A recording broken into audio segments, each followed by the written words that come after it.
নবীজের প্রিয় খাবার নাবিজ ইদানিং সোশ্যাল মিডিয়াতে বেশ ভাইরাল হয়েছে এই খাবারটা। তো আমি এটা দেখার পরে আর দেরি করতে পারলাম না, আমি নিজেও ট্রাই করে ফেললাম। তো এই রেসিপিটা করতে আমাদের লাগবে লিকুইড দুধ। আমি লিকুইড দুধটাকে এখানে জাল করে নিছি। তারপরে লাগবে হচ্ছে খেজুর। আমি এখানে 4-5টা খেজুর নিয়ে নিচ্ছি। এখন খেজুরের বিচিগুলাকে বের করে নিতে হবে। এই রেসিপিটা বানানো খুবই ইজি, জাস্ট 2টা উপকরণ লাগে, দুধ আর খেজুর। তো এখন আমি খেজুরগুলা সব দিয়ে দিচ্ছি। এখন এটাকে ভিজায় রেখে দিতে হবে। এটা বেসিক্যালি সেহরির সময় ভিজায় রাখতে হয় এবং ইফতারে খেতে হয়। তো আরব দেশের মানুষরা এইভাবে এটা খায়। এটা ইদানিং সোশ্যাল মিডিয়ায় অনেক বেশি ভাইরাল হয়েছে, তো আমিও ট্রাই করে ফেললাম।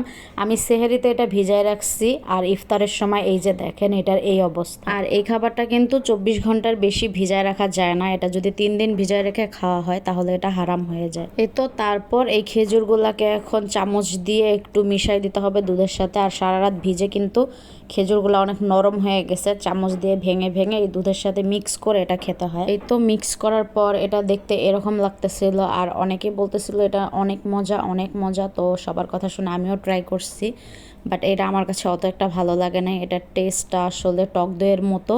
আর একটা সারা রাত দুধটা রেখে দিলে যেরকম একটা মানে স্মেল আসে দুধের, তো ওই রকমই লাগছে আমার কাছে। এটা খুব একটা মজা না, কিন্তু এটা শরীরের জন্য অত্যন্ত উপকারী এবং খাওয়া অত্যন্ত ভালো।